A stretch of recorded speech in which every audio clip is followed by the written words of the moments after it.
الرجيم بسم الله الرحمن الرحيم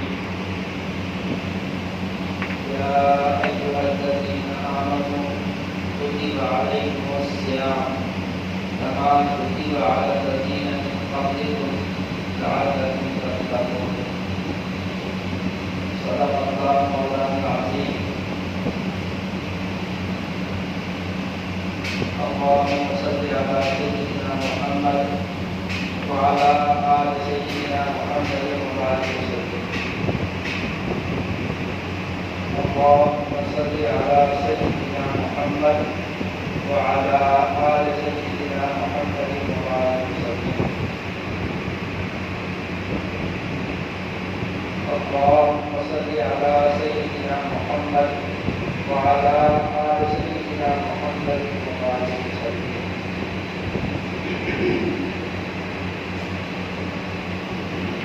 بزرگان محترم رمضان مبارک کا دوسرا عشرہ ہے اور آج 17واں روزہ ہے. اب صرف 12 دن باقی رہ گئے ہیں یا اگر روزہ 30 دن مکمل ہو گیا تو 13 دن اور باقی رہ گئے ہیں.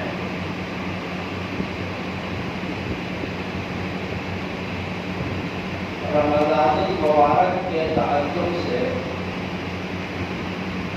قرآن کریم نے یہ بات کہا کہ اے ایمان والوں، تم پہ روزے اس طرح فرض کیے گئے ہیں کہ جس طرح اس سے پہلے کی قوموں پر روزے فرض کیے گئے تھے.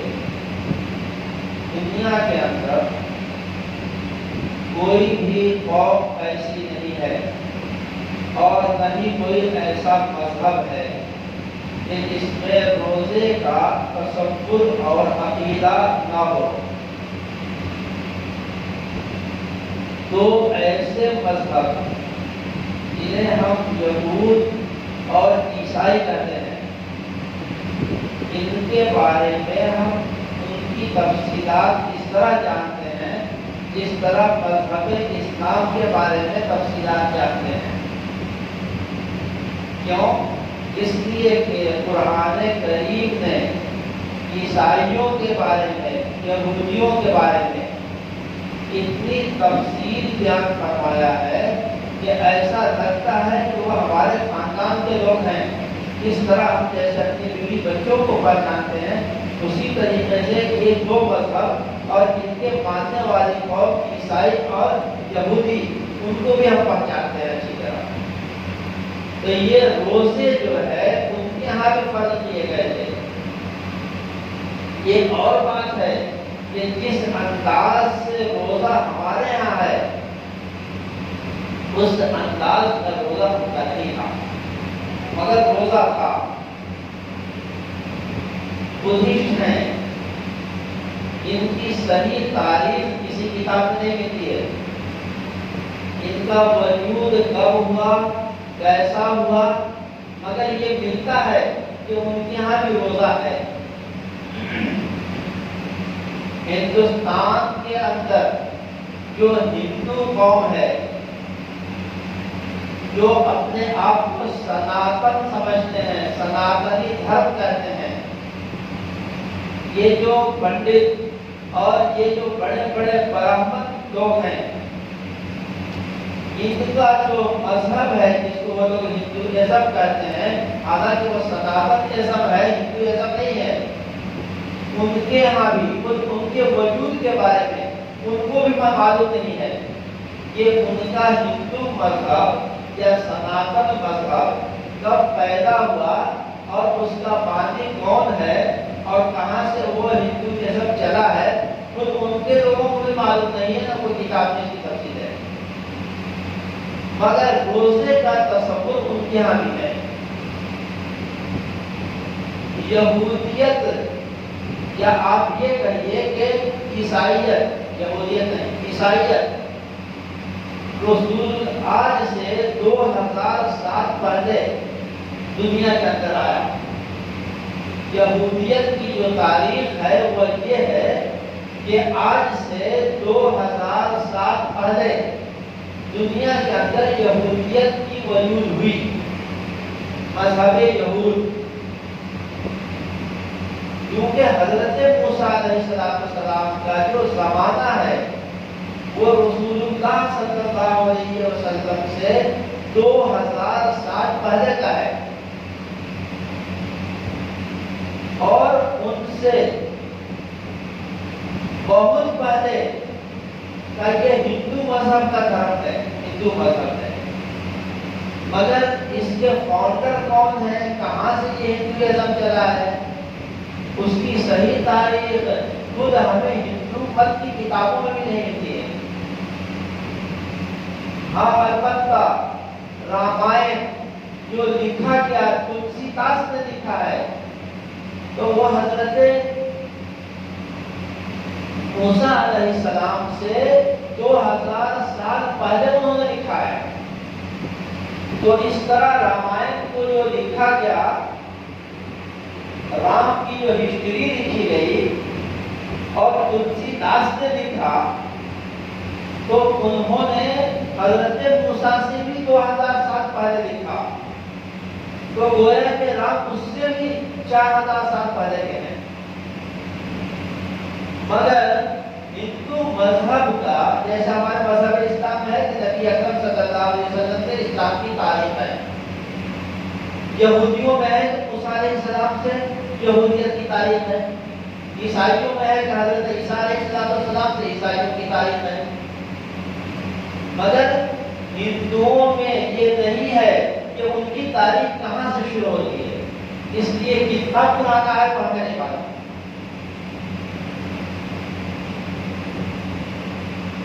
اس بات کو سمجھیے کہ یہ جتنے بھی مذہب کا میں نام دے رہا ہوں، سارے مذہب میں روزے کا عقیدہ اور تصور تھا۔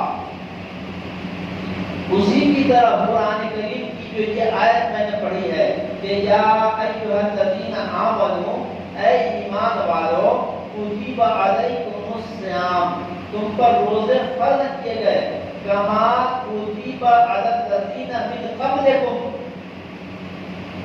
جیسا کہ تم سے پہلی امتوں پر، پہلے مذہب والوں پہ، پہلے قوم پر ہم نے روزے فرض کیے تھے۔ یہ کوئی نیا تصور ہم تمہیں نہیں دے رہے ہیں، اللہ فرما رہے ہیں۔ اچھا، یہ روزے ہم پر کیوں فرض کیے گئے، یا کسی بھی قوم پر روزوں کو اللہ کیوں فرض فرماتے ہیں؟ اس کی وجہ خود قرآن کریم کی اس آیت کا آخری جملہ لَعَلَّكُمْ تَتَّقُونَ، یہ اس کا جواب ہے۔ روزے کیوں فرض کیے گئے، اس کا جواب ہے لَعَلَّكُمْ تَتَّقُونَ، تاکہ تم بچو، تاکہ تم بچو۔ میں یہ نہیں کہہ رہا ہوں، اس کا ترجمہ ہے تاکہ تم تقوی اختیار کرو۔ عام طور سے ہم بولنے والے تقوی بولتے ہیں، سننے والے تقوی کا لفظ سنتے ہیں، مگر نہ بولنے والا سمجھتا ہے نہ سننے والا سمجھتا ہے۔ اس لیے میں نے لفظ تقوی کا ترجمہ پیش کیا ہے، لَعَلَّكُمْ تَتَّقُونَ، تاکہ تم بچو۔ تقوی کا معنی، تقوی کا معنی کیا؟ بچنا۔ تو روزہ اللہ نے ہم پر اس لیے فرض کیا تاکہ ہم بچیں۔ اس چیز سے بچیں، اس کی تھوڑی سی تفصیل ہے۔ اس چیز سے بچیں 11 مہینوں کے اندر،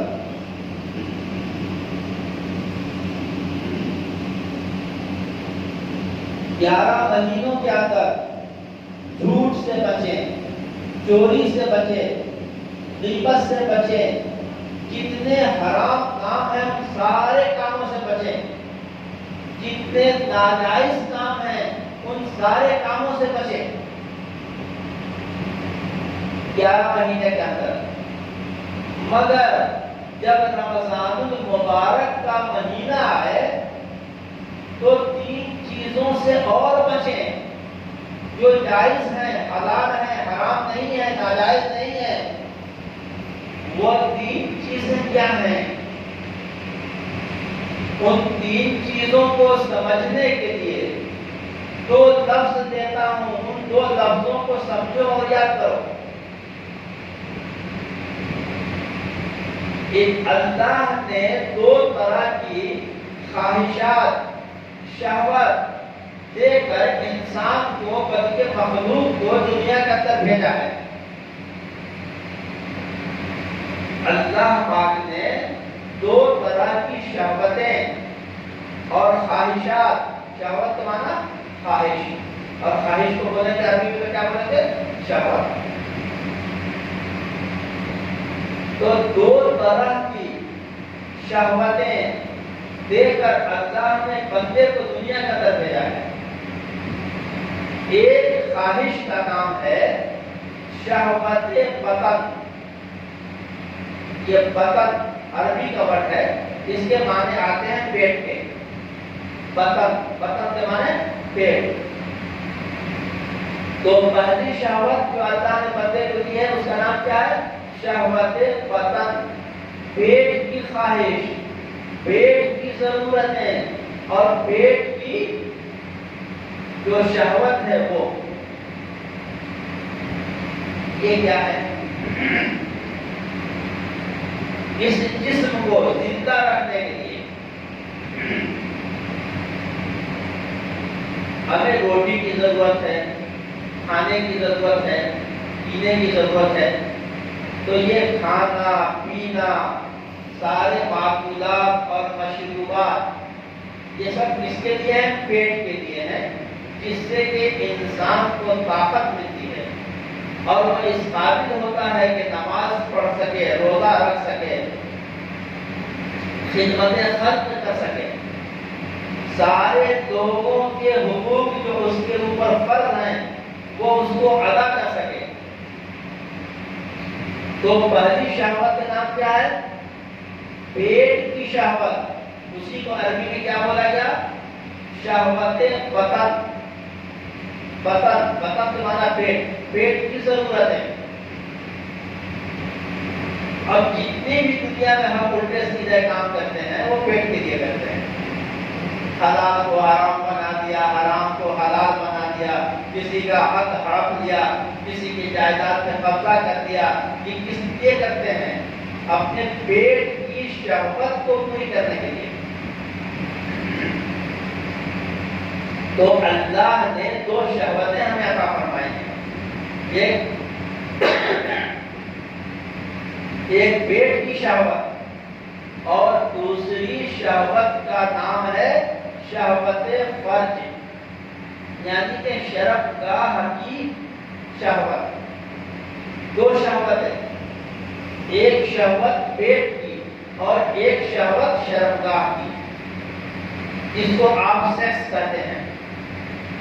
تو شہوت جو ہے جب انسان بالغ ہوتا ہے تو پھر اس کو جو ہے اپنی طرح ایک جنس کی ضرورت پڑتی ہے اور وہ چاہتا ہے کہ میں اپنی یہ شہوت، یہ میں اپنی خواہش پوری کروں۔ اس شہوت سے کیا ہوتا ہے؟ پیٹ کی شہوت سے جسم کو طاقت ملتی ہے، وہ نماز پڑھنے کے قابل ہوتا ہے، کسی کی ضرورت اور حقوق کو ادا کرنے کے قابل ہوتا ہے، روزہ رکھنے کے قابل ہوتا ہے۔ مگر جو شرمگاہ کی شہوت ہے اس سے کیا ہوتا ہے؟ اس سے نسلیں پڑتی ہیں، افزائش نسل ہوتا ہے، مخلوق خدا اس شہوت فرد کی بنیاد پر پروان چڑھتی ہے اور دنیا آباد ہوتی ہے۔ بہت اہم کام ہے یہ، جسے ہم لوگوں نے مذاق سمجھ لیا ہے۔ اس شہوت کو پوری کرنے کے لیے انسان جائز ناجائز حلال حرام جب اس شہوت کا غلبہ ہوتا ہے تو وہ کچھ نہیں دیکھتا، بس اس کو پورا کرنا اس کی زندگی کا اس وقت کا مقصد بن جاتا ہے۔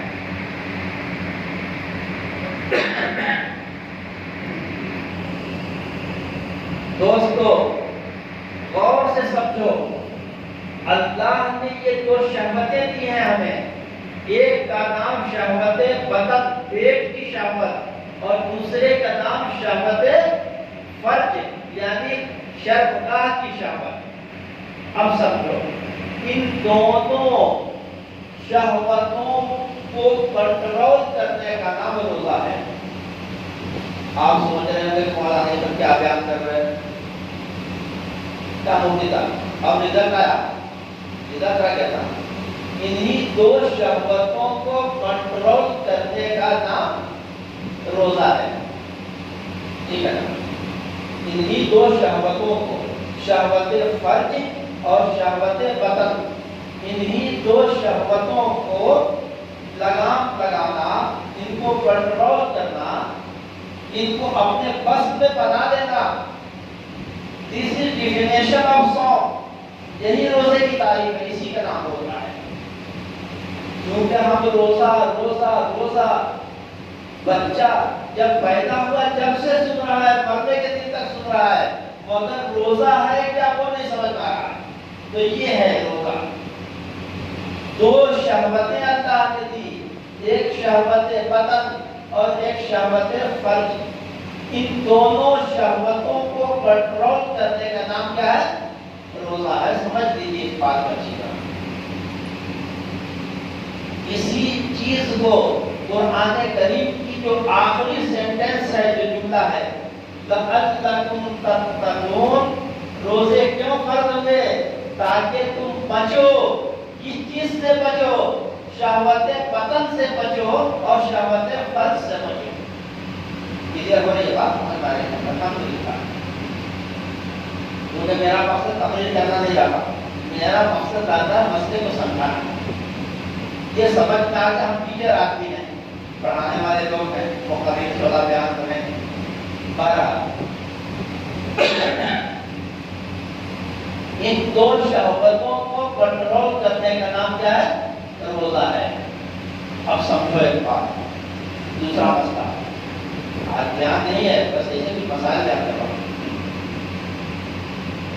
انسان کے اندر بھولنے کا مادہ اللہ نے رکھا ہے۔ انسان کے اندر بھولنے کا، بھولنا سمجھتے ہیں کوئی چیز بھول جانا، تو اللہ نے انسان کے اندر بھولنے کا مادہ رکھا ہے۔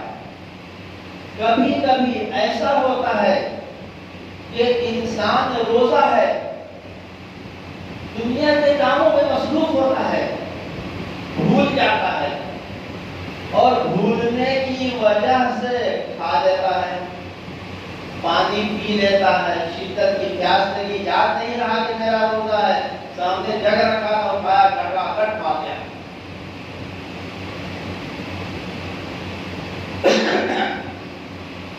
کھانے کے کچھ سامان رکھے ہوئے تھے، ہمیں یاد نہیں رہا کہ ہم روزے سے ہیں، اٹھایا اور فٹافٹ ڈال دیا منہ میں، وہ پیٹ میں بھی پہنچ گیا، اب وہ باہر نہیں نکلتا۔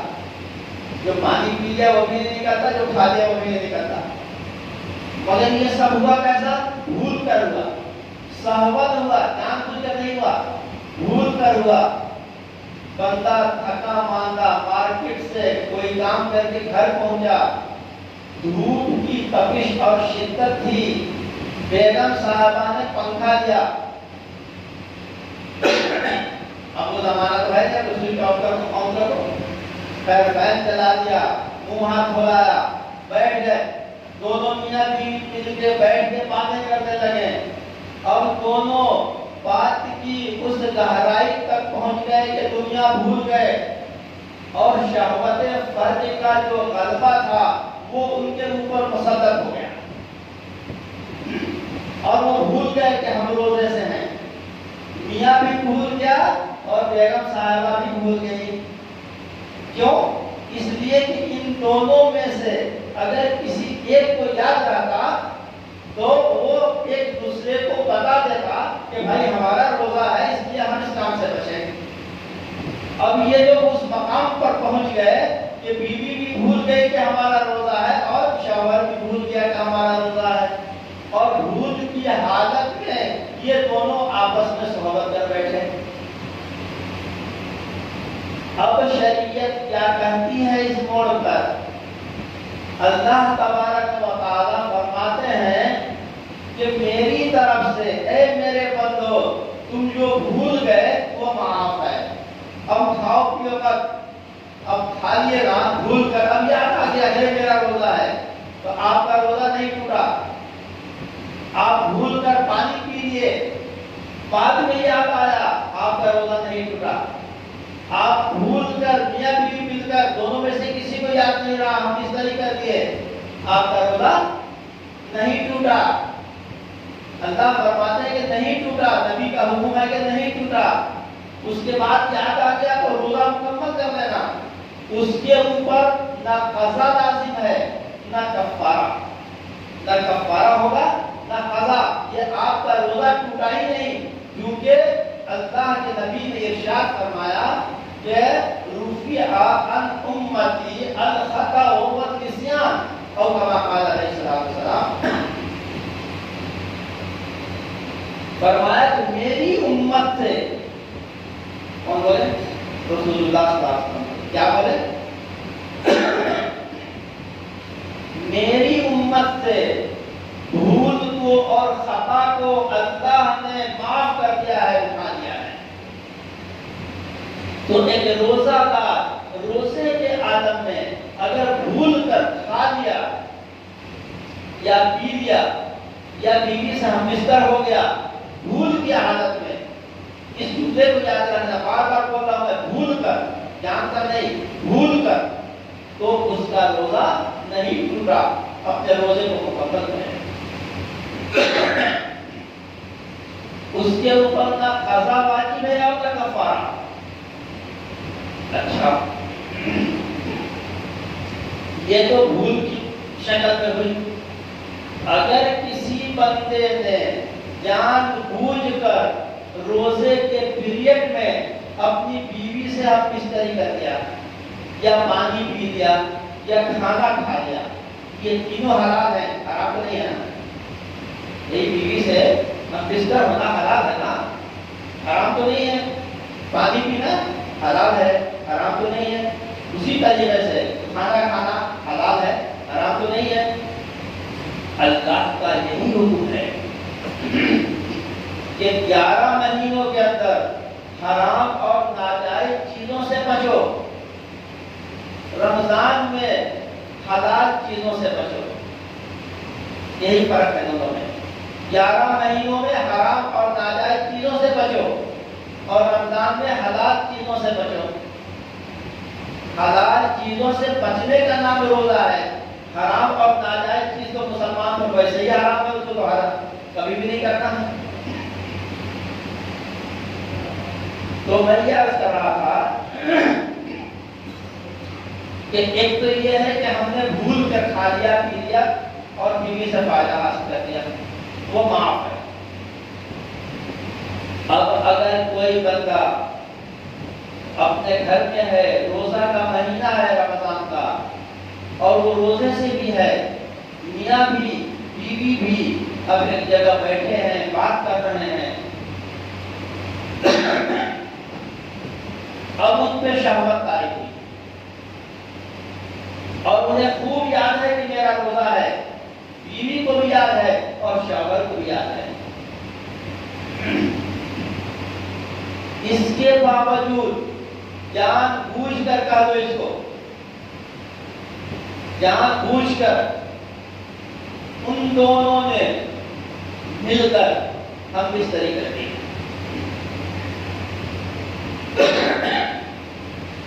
اب مسئلہ کیا ہے؟ اب مسئلہ یہ ہے کہ اب اس پہ قضا نہیں، قضا بہت چھوٹی سی بات ہوتی ہے، ایک روزے کے بدلے میں بعد میں ایک روزہ کر لو، جیسے مریض مسافر سفر کے حالت میں روزہ چھوڑ دیتا ہے، مریض مرض کے عالم میں روزہ چھوڑ دیتا ہے اور بعد میں اسے پورا کر دیتا ہے، جیسا کہ قرآن کریم کا حکم ہے کہ فمن کان منکم مریضا او علی سفر فعدۃ من ایام اخر، مریض اور مسافر کو اللہ نے یہ حکم دیا ہے کہ تم ان دنوں کا جب کہ تم بیمار ہو اور جب کہ تم سفر میں ہو روزہ توڑ لو، بعد میں اس کو پورا کر لو۔ تو اسی طریقے سے یہاں تو مسئلہ یہ ہے، مگر اس نے جان بوجھ کر، اسے یاد ہے کہ یہ روزہ ہے ہمارا، پھر بھی اس نے اپنی بیوی کے ساتھ بستری کر دی، پھر بھی اس نے کھانا کھا لیا، پھر بھی اس نے پانی پی لیا۔ یہ کھانے اور پینے کو ذرا ابھی فی الوقت ایک سائڈ میں رکھو، بیوی سے ہم بستری کو ذرا آگے رکھو، کیونکہ اس میں ذرا تفصیل ہے، ائمہ کے بیچ اختلاف، اس میں کسی کا اختلاف نہیں ہے۔ تو جان بوجھ کر اگر کسی نے ہم بستری کر دی، شوہر کو بھی معلوم ہے کہ روزہ ہے، بیوی کو بھی معلوم ہے روزہ ہے، پھر بھی جان بوجھ کر کرتی ہے، تو یہ تو بڑی دلیری کی بات ہے، یہ بڑی بے باکی کی بات ہے، اللہ کے احکام کو چیلنج کرنے والی بات ہے، اللہ کے حکموں کو جان بوجھ کر توڑنا، اور ایک یہ ہے کہ بھول کر توڑ دینا۔ تو بھول کر توڑا غلطی معاف، مگر جان بوجھ کر توڑا، اللہ کو سیدھا بتا رہا ہے، اللہ اکبر۔ تو اللہ کہتے ہیں قضا چھوڑو، اب سزا ہوگی۔ اب کیا ہوگی؟ اب سزا ہوگی۔ سزا کیا ہوگی؟ کفارہ ادا کرنا پڑے گا۔ کیا ہونا؟ کفارہ ادا کرنا ہوگا۔ یہ کفارہ کیا ہوتا ہے؟ ہماری شریعت میں کفارہ 3 طرح سے ادا کیا جا سکتا ہے۔ ایک شکل تو یہ ہے کہ ایک روزہ اگر تم نے جان بوجھ کر چھوڑ دیا تو اب سزا اس کی یہ ہے کہ 60 پے در پے مسلسل روزے رکھو۔ کتنا ہے؟ 60 روزے مسلسل رکھو۔ یہ کفارہ ہے جان بوجھ کر ایک روزہ توڑنے کا، اور یہ دونوں کریں گے، مرد پہ بھی ہے اور عورت پہ بھی ہے، یعنی فاعل پہ بھی ہے اور مفعول پہ بھی ہے۔ ایسا نہیں کہ صرف شوہر روزہ رکھے گا اور بیوی روزہ نہیں رکھے گا، ایسا نہیں ہے۔ 60 روزے دونوں رکھیں گے۔ اب اگر یہ 60 روزے سے پہلے بھی ایک حکم ہے کہ غلام کو آزاد کرنا، مگر چونکہ اس زمانے میں غلام ختم ہے، تصور نہیں ہے، اس لیے میں نے اس کا ذکر نہیں کیا ہے۔ 3 کفارے ہیں۔ نمبر 1 کفارہ غلام آزاد کرنا، 60 غلام آزاد کرنا، ایک دو نہیں، 60 غلام آزاد کرنا۔ اب کیونکہ غلام اس زمانے میں ہے نہیں، اس لیے نمبر 2 کا جو حکم ہے وہ یہ ہے کہ 60 پے در پے لگاتار روزے رکھنا۔ میں نے اس کو بیان کیا ہے، نمبر 1 کو چھوڑا ہے، نمبر 2 کو نمبر 1 پر پیش کیا ہے۔ کیوں؟ اس لیے کہ نمبر 1 اب اس زمانے میں نہیں ہے۔ اب اگر 60 غلام آزاد نہیں کر سکتے تو 60 روزے رکھنا، اور وہ روزے اس طرح رکھنا کہ بیچ میں ایک روزہ بھی ٹوٹنے نہ پائے۔ رات میں کھاؤ پیو ہم بستری کرو مگر دن میں رکو، لگاتار 60 روزے، ایک روزے کی سزا۔ اگر تم میں یا ہم میں اتنی طاقت نہیں ہے کہ ہم 60 روزہ رکھ سکیں تو پھر نمبر 3 پر سزا یہ ہے کہ 60 مسکینوں کو تو وقت پیٹ بھر کے کھانا کھلاؤ۔ اگر یہ بھی نہیں کر سکتے، پکانے کے جھمیلے، بلانا، اس سے اچھا ہے پیسے دے دیں، تو اب پیسہ جب دیں گے تو اس کی شکل کیا بنے گی؟ اس کی شکل یہ ہے کہ ہم عید سے پہلے جو صدقۃ الفطر نکالتے ہیں، تو صدقۃ الفطر ایک انسان کے طرف سے کتنا نکلتا ہے؟ 1.25 سیر گیہوں،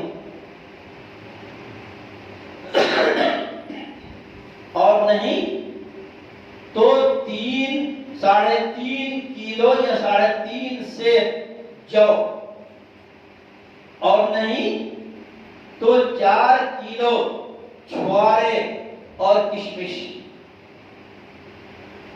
یہ ہے ایک صدقۃ الفطر کا مقدار.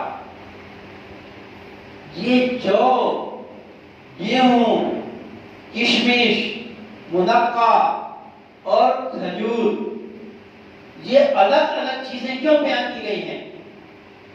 اس لیے بیان کی گئی ہیں کہ کوئی بہت مالدار ہے، کوئی متوسط درجے کا کھاتا پیتا گھرانہ ہے، کوئی رکشہ کھولا سبزی فروش ہے. اب تینوں پہ لازم ہے کہ وہ اپنی حیثیت کا خیال کرتے ہوئے صدقہ فطر ادا کرے. اگر ہمیں آپ کو اللہ نے مال دیا ہے تو آپ جو ہے کشمش نکالو، کھجور نکالو، 4 کلو نکالو، جو نکالو، 3.5 کلو نکالو. کیوں بھائی؟ اس لیے کہ کھجور کم سے کم 200 روپے کلو ہے میڈیم میں، نہیں تو 75-80 روپے کی ہے. 150 کیمیا والا آدھا کلو 150، 1 کلو دیے تو 300. تو کھجور کی قیمت جو متوسط ہے وہ بول رہا ہوں، نہیں تو 1200 روپے کا بھی ہے. اجوا کیسے ہے؟ 1200 ہے، بعض جگہوں پہ 1800 بھی ہے. تو 1800 بھی نہیں اور وہ 75 روپیہ بھی نہیں، کم سے کم 300-400 روپے کے رینج کی جو کھجور ہے اس میں سے 4 کلو کھجور کی قیمت کتنی بنتی ہے؟ 800-750 روپے بنتی ہے. تو ایک صدقۃ الفطر کی یہ مقدار ہے مالداروں کے لیے. جو غریب ہیں، رکشہ کولر ہیں، سبزی فروش ہیں، نیچے درجے کے کام کر کے اپنے گھر کو چلا رہے ہیں، پیٹ کو بھر رہے ہیں، تو ایسے لوگوں سے بھی معاف نہیں ہے. ان کے لیے کیا ہے کہ کم سے کم 2.25 کلو گیہوں کی قیمت ادا کریں. تو 2.25 کلو گیہوں، اچھا گیہوں جو مارکیٹ میں ہے وہ 50 روپے، 55 روپے، 45 روپے یہ ریٹ ہے. ہر مارکیٹ کا الگ الگ ریٹ ہے. آپ جہاں رہتے ہو وہاں کی مارکیٹ دیکھو، وہاں کا ریٹ جوڑ کر دو. ایک 40 روپے ہے تو 80 روپے ہو گیا صدقہ فطر. اگر 50 روپے ہے تو 100 روپے ہو گیا ایک آدمی کا صدقہ فطر. تو اگر آپ نے جان بوجھ کر ایک روزہ توڑ دیا تو اس کی سزا میں آپ کو کفارہ ادا کرنا ہے، اور آپ کے پاس طاقت نہیں ہے کہ آپ جو ہے 60 روزہ رکھ سکیں. بالکل آپ شیخ فانی ہو چکے ہیں، بوڑھے ہو چکے ہیں، یا ایسی بیماری ہے کہ آپ اگر رکھیں گے تو مرنے کا خطرہ ہے، یا مرض کے اندر شدت پیدا ہونے کا خطرہ ہے. تو ایسی صورت میں آپ کے لیے یہ ہے کہ آپ کفارہ ادا کریں. ایک دن کا 60 مسکین کو کھلانا ہے نا، صبح اور شام 60 مسکین کو کھلانا ہے صبح اور شام. اگر کھلانا نہیں ہے، پیسہ دینا ہے، تو ایک فطرے کی رقم جو بنتی ہے نا وہ جو ہے ایک مسکین کو دینا، وہ ہے 60 مسکینوں کو دینا ہے. اس میں یہ جائز ہے کہ آپ چاہیں ایک ہی کو دے دیں یا ایک سے زیادہ لوگوں کو دیں، یہ جائز ہے، اس کے اندر گنجائش ہے. مگر دینا ہے کتنا؟ 60 سا. کیا مطلب؟ یعنی 2.25 کلو کے اعتبار سے یا 2 کلو کے اعتبار سے آپ اگر جوڑیں گے تو اگر 100 روپے قیمت بنتی ہے گیہوں کا تو آپ 60 یعنی 6000 روپے ادا کریں گے.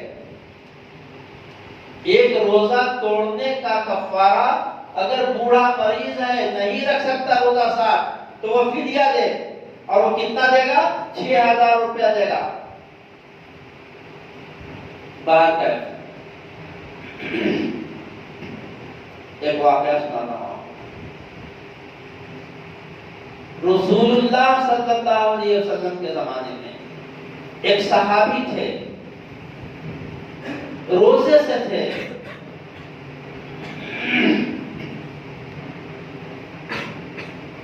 میاں بیوی بیٹھے گھر میں باتیں کر رہے تھے، شہوت کا غلبہ ہوا اور دونوں ہم بستر ہو گئے.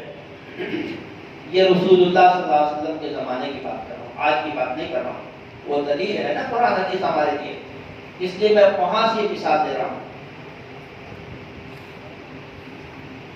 اب جب شہوت کا نشہ کافور ہو گیا، اتر گیا، تو احساس ہوا کہ اللہ میں نے جان بوجھ کر روزہ توڑ دیا، بڑی شرمندگی ہوئی۔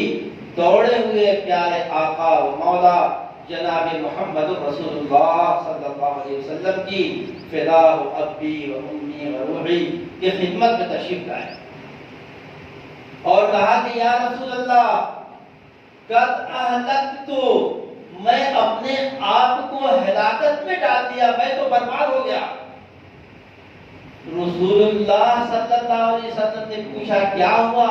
ما اہلکت کا، کس چیز نے تجھے ہلاکت میں ڈال دیا؟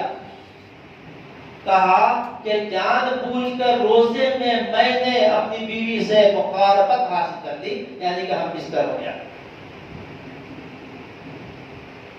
تو اللہ کے رسول نے فرمایا کہ تم 60 غلام کو آزاد کرو۔ تو انہوں نے اپنا ہاتھ اپنی گردن پر رکھ لیا اور کہا کہ یا رسول اللہ بس یہی غلام ہے جس کا میں مالک ہوں، اس کے علاوہ میرے پاس کوئی غلام نہیں ہے۔ نبی اکرم صلی اللہ علیہ وسلم نے فرمایا ٹھیک ہے، اب نمبر 2 کی سزا ادا کرو۔ وہ کیا ہے؟ 60 دن روزہ رکھو۔ اب اس کے جواب میں وہ صحابی کیا فرماتے ہیں؟ یا رسول اللہ 1 مہینے کے روزہ تو رکھا تو میرا یہ حال ہوا، اب 60 دن 2 مہینے کا روزہ کہاں رکھا جا سکتا ہے؟ میرے اندر اتنی استطاعت نہیں ہے، طاقت نہیں رکھتا ہوں، میں نہیں رکھ سکتا ہوں یا رسول اللہ۔ تو نبی نے فرمایا کہ 60 مسکینوں کو کھانا کھلا دو۔ کہا یا رسول اللہ یہ مدینہ کے اس طرف کی پہاڑی اور ادھر کی پہاڑی، ان دونوں بیچ میں جتنی آبادی ہے اس آبادی میں مجھ سے زیادہ غریب کوئی ہے ہی نہیں، میرے پاس تو کھانے کے لیے کچھ نہیں ہے، میں دوسروں کو کہاں سے کھلاؤں؟ تو کہا کہ اچھا بیٹھ جاؤ۔ اتنے میں ایک بوری کھجور کی بھر کر صدقے کا مال تھا، وہ کھجور صدقے کا تھا، زکات کا تھا، وہ حضور کے پاس کوئی صحابی لے کر آئے۔ تو حضور نے کہا کہ وہ فلاں صاحب یہاں بیٹھے ہیں، بلاؤ۔ آئے، کہا کہ یہ کھجور لے لو اور جاؤ 60 مسکینوں میں تقسیم کر دو، یہ تمہارا کفارہ ہو جائے گا۔ ایک نقطہ سمجھو، وہ کھجور کتنا تھا؟ 15 سا۔ کتنا تھا؟ 15 سا۔ اور دینا کتنا ہے غریبوں کو؟ 60 سا۔ ٹھیک ہے نا؟ کتنا تھا؟ 15 سا۔ دینا کتنا ہے؟ 60 سا۔ نبی نے کہا کہ یہ لے جاؤ 60 غریبوں میں بانٹ دو۔ اگر وہ 60 غریبوں میں بانٹ دیے تو یہ ان کے لیے اسپیشل رخصت تھی، سہولت تھی ان کے لیے، اور وہ ادا ہو جاتا کفارہ۔ اچھا، تو انہوں نے کیا کہا؟ یا رسول اللہ مدینہ میں مجھ سے بڑا کوئی غریب ہی نہیں ہے، تو میں دوسرے کو یہ کھجور کیسا دوں؟ تو نبی مسکرائے اور کہا کہ لے جاؤ اپنے گھر میں کھا لو پی لو، بیوی بچے مل کے کھا لو۔ میں نے اس حدیث کو اس لیے سنایا تاکہ ہماری گفتگو سے کسی کے ذہن میں خدشات نہ ہو۔ بہت ساری حدیثیں صحیح اور مستند ملیں گی آپ کو جس میں اس طرح کے واقعات ہیں کہ نبی نے کہا کہ جاؤ تم اپنے گھر میں کھا لو۔ اب اس زمانے کا کوئی غریب اٹھ کر کھڑا ہو اور یہ کہے کہ میں نے اپنی بیوی سے ہم بستری کی اور جان بوجھ کر کی، اس لیے مجھے میرے اوپر کفارہ ہے، تو میں بھی 60 مسکینوں کو نہیں کھلا کر اپنے گھر میں بال بچے مل کے کھا لیتے ہیں، جائز ہونا چاہیے۔ بات سمجھا نہیں گئی؟ آج کے دور میں اگر کوئی کہے کہ جس طرح حضور نے ان کو رخصت دیا ہے، ایسے حالات میرے بھی ہیں کہ میں بہت غریب ہوں، اس لیے مجھے اس حدیث کی بنیاد پر رخصت ہونی چاہیے اور مجھے بھی اپنا کفارہ خود کھا لینے کی اجازت ہونی چاہیے، قرآن کہتا ہے کہ نہیں، تمہیں اجازت نہیں دی جائے گی۔ کیوں بھائی؟ حدیث میں موجود ہے، اللہ کے نبی نے اجازت دی ہے، پھر ہمیں کیوں اجازت نہیں دی جائے گی؟ سمجھو، ایک اصول سمجھو، قانون، اصول جب میں بولوں تو آپ سمجھو قانون، ایک قاعدہ، دستور، ایکٹ، سمجھو، ایک اصول سمجھو۔ جب قانون سازی کا عمل ہو رہا ہوتا ہے تو چونکہ قانون پہلے سے بنے ہوئے نہیں ہوتے ہیں، ابھی بن رہے ہیں، اس پیریڈ میں اگر کوئی ایسا واقعہ ہو گیا جس کے بارے میں اللہ کا حکم لوگوں کو معلوم نہیں تھا، اور اس کے بعد اب قانون آ گیا، قانون بن گیا، تو اب جب قانون بن گیا تو اب اس قانون پر عمل ہوگا، اور قانون سازی کے پیریڈ میں چونکہ پہلے سے قانون موجود نہیں تھا، اس لیے اس پیریڈ میں جو ہے کچھ رخصت دی جاتی ہے، سہولت دی جاتی ہے۔ یہ پوری دنیا کا سسٹم ہے۔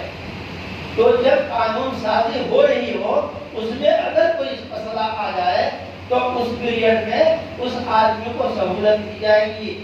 مگر اب جب یہ قانون مکمل بن کر قرآن کی شکل میں تیار ہو گیا تو اب اس قانون پر عمل ہوگا، پہلے والے قانون پر عمل نہیں ہوگا۔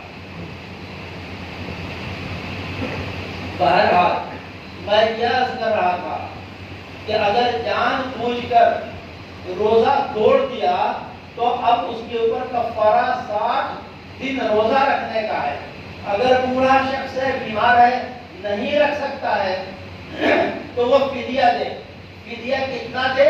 صدقہ فطر کی مقدار سے جوڑ کر 60 صدقہ فطر ایک آدمی کی طرف سے ایک روزے کا کفارہ بنتا ہے۔ مسئلہ سمجھو، اگر کسی انسان نے روزے کے زمانے میں ایک دن کھا کر روزہ توڑ دیا، ایک دن پی کر روزہ توڑ دیا، اور ایک دن بیوی سے ہم بستری کر کے روزہ توڑ دیا، تو اس نے کتنے روزے توڑے جان بوجھ کر؟ رمضان کے 3 روزے توڑے۔ ایک دن کیا کیا؟ کھانا کھا لیا، دوسرے دن کیا کیا؟ شربت پی لی، اور تیسرے دن کیا کیا؟ بیوی سے ہم بستر ہو گیا۔ تو کتنے روزے جان بوجھ کر توڑا؟ 3 توڑا۔ اب یہاں مسئلہ کیا ہے؟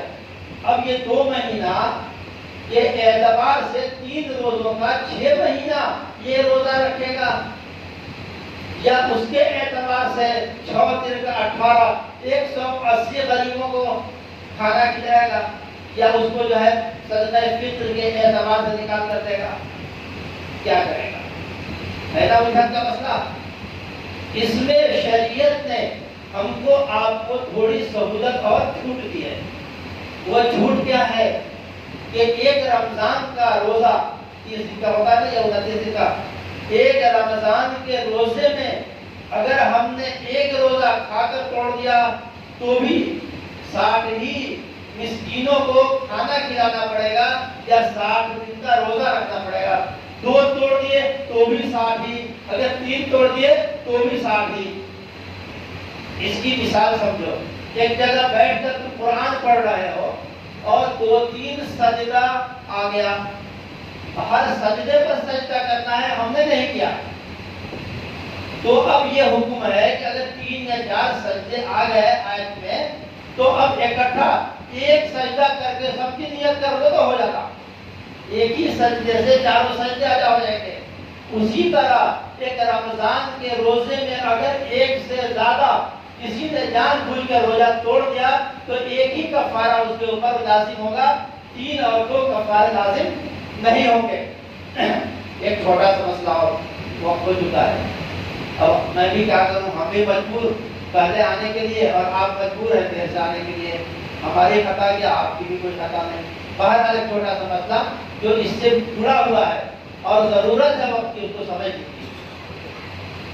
اگر کسی بندے نے ان سال رمضان میں جان بوجھ کر ایک روزہ توڑا، پچھلے سال رمضان میں جو گزر گیا اس میں جان بوجھ کر ایک روزہ توڑا، پھر آنے والے رمضان میں بھی اس نے ایک روزہ توڑا، ایک ہی روزہ پچھلے سال بھی توڑا، ان سال بھی توڑا، اور آنے والے سال میں بھی ایک ہی روزہ توڑا۔ اب یہ جو ہے پہلے والے جو مسئلہ بتایا نا، اس سے اب یہ الگ ہے مسئلہ۔ اب اس کے اوپر 3 کفارے واجب ہوں گے جب بھی وہ ادا کرنا چاہے۔ تو کتنے کفارے واجب ہیں؟ 3، یعنی کہ وہ 6 دن کا 18، 180 دن روزہ اس کے اوپر واجب ہوگا، وہ بھی لگاتار۔ ایک اپنے گھروں میں جاؤ، ہو جائے گا آخری مسئلہ، اپنے گھروں میں جاؤ تو 3 رمضان کا جو روزہ توڑا تو 3 کفارہ، ایک ہی رمضان میں 1 2 3 4 روزے توڑ دیے تو ایک ہی کفارہ۔ بات سمجھ میں آ گئی؟ ایک مسئلہ سمجھو، اس کفارے کے روزے میں یہ شرط ہے کہ بیچ میں ایک بھی روزہ نہ ٹوٹے۔ لگاتار 60 مسلسل 60 دن کا روزہ، ایک روزہ بھی اگر ٹوٹ گیا تو پھر 60 روزہ رکھو، مگر یہ حکم مردوں کے لیے ہے، عورتوں کے لیے نہیں ہے۔ عورتوں کو جاؤ اپنے گھروں میں مسئلہ بتاؤ، میں آنے سے پہلے اپنی بیوی میں سارے مسئلہ بتا کر آیا ہوں۔ عورتوں کے لیے کیا مسئلہ ہے؟ مرد کو تو حیض آتی نہیں ہے، پیریڈ آتا نہیں ہے، حیض اور نفاس آتے نہیں ہے، زچگی بچگی کا مسئلہ ہے ہی نہیں مردوں کے ساتھ۔ ان بیچاریوں کو تو ہر مہینے میں پیریڈ کا خون آتا ہے، حیض کا خون آتا ہے، اور جب وہ پیریڈ میں ہوتی ہیں تو اس میں روزہ رکھنا، نمازیں پڑھنا یہ ناجائز ہے، حرام ہے۔ تو پھر وہ 60 روزے، ایک روزے کا کفارہ 60 روزے اگر وہ رکھیں گی تو ہر مہینے میں 8 دن 7 دن 10 دن جو بھی ان کی عادت کے مطابق حیض کے ایام ہیں وہ آتے ہیں، تو ریگولر تو ان کے یہاں نہیں ہو پائے گا۔ وہ تو پوری زندگی روزہ رکھیں گی تب بھی ریگولر نہیں ہوگا، کیونکہ ہر مہینے میں تو بس 1 ہفتہ جو نکالنا ہے۔ تو نبی اکرم صلی اللہ علیہ وسلم نے خواتین کو اس حکم سے الگ رکھا ہے۔ روزہ وہ بھی رکھیں گی، ساتھ ہی ایک روزے کا کفارہ، مگر جو پیریڈ کے جو ایام ہیں اس کی وجہ سے جو بیچ میں جو گیپنگ آ رہی ہے وہ گیپنگ مردوں میں شمار کیا جائے گا، عورتوں میں اس گیپنگ کو شمار نہیں کیا جائے گا، ان کے 60 دن مسلسل گنتی کیے جائیں گے۔ اس لیے وہ مجبوری ہے، اور وہ ایسی مجبوری ہے کہ اس مجبوری کو ہم یا آپ یا کوئی بھی عورت سے جدا نہیں کر سکتا ہے۔ یہ اس کی جو ہے نیچر ہے، اور نیچر سے انسان کبھی کسی کو الگ نہیں کر سکتا ہے۔ مردوں میں اس کی ضرورت نہیں ہے، اس لیے مرد جو ہے لگاتار روزہ رکھیں، اور ان کو وہ اس پیریڈ کے روزہ چھوڑ بھی دیں پھر بھی ان کا لگاتار 60 روزہ شمار کیا جائے گا۔ یہ چیز ہے۔ اب اس کو میں مثال سے سمجھاتا تھا، مگر اب وقت کہاں ہے، باہر جائے۔ دعا کیجیے اللہ تبارک و تعالیٰ ایمان کی بنیاد پر اللہ نے ہمیں 4 عبادتیں عطا فرمائی ہیں، ایک نماز، دوسرا زکوٰۃ، تیسرا روزہ، چوتھا حج،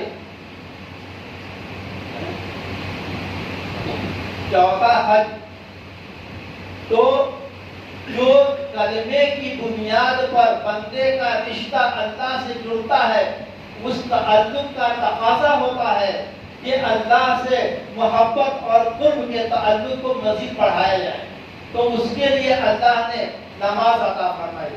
اب نماز سے ہم ظاہری طور پہ بدنی عبادت ہے، ظاہری عبادت ہے، اب ہم نے وہ کیا تو دل میں خواہش پیدا ہوتی ہے کہ اللہ تبارک و تعالیٰ کا اور زیادہ قرب حاصل ہو جائے ہمیں، تو اللہ نے زکوٰۃ واجب کر دی۔ اب زکوٰۃ سے جو محبت پیدا ہوئی وہ اور آگے بڑھی، اب رمضان کا روزہ فرض ہو گیا، اب رمضان کے ہم نے روزے رکھے، آخری عشرے کا اعتکاف کیا۔ یہ اعتکاف سنت ہے، اگر کسی مسجد میں اعتکاف نہیں ہوا، 1 2 لوگ بھی نہیں بیٹھے، تو پورے محلے اور کالونی کے لوگ گنہگار ہوں گے۔ اگر 1 2 بھی بیٹھ گئے تو یہ جو سنت عدد کفایہ یہ سب کے سر سے اتر جاتا۔ تو اب رمضان میں جو محبت یہ آگ بھڑک کر شعلہ بنا اور محبت عشق میں تبدیل ہوا۔ اب اس کے بعد چوتھا فرض حج اللہ نے فرما دیا کہ اب اس آگ کو بجھانا چاہتے ہو تو آؤ میرے در پر، وہاں جاؤ گے تو یہ جو آگ لگی ہے وہ آگ وہاں بجھ جائے گی۔ آگے کسی وقت تفصیل سے بیان کیا جائے گا انشاءاللہ۔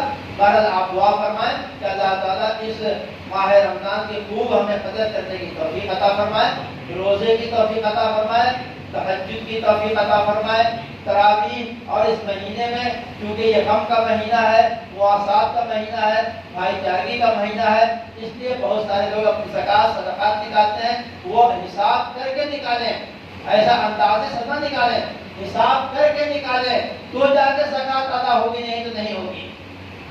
بہرحال میرے دوستوں، اللہ تعالیٰ آپ سب کو اس مہینے کی قدر کی توفیق عطا فرمائے۔ دعا الحمد للہ رب العالمین۔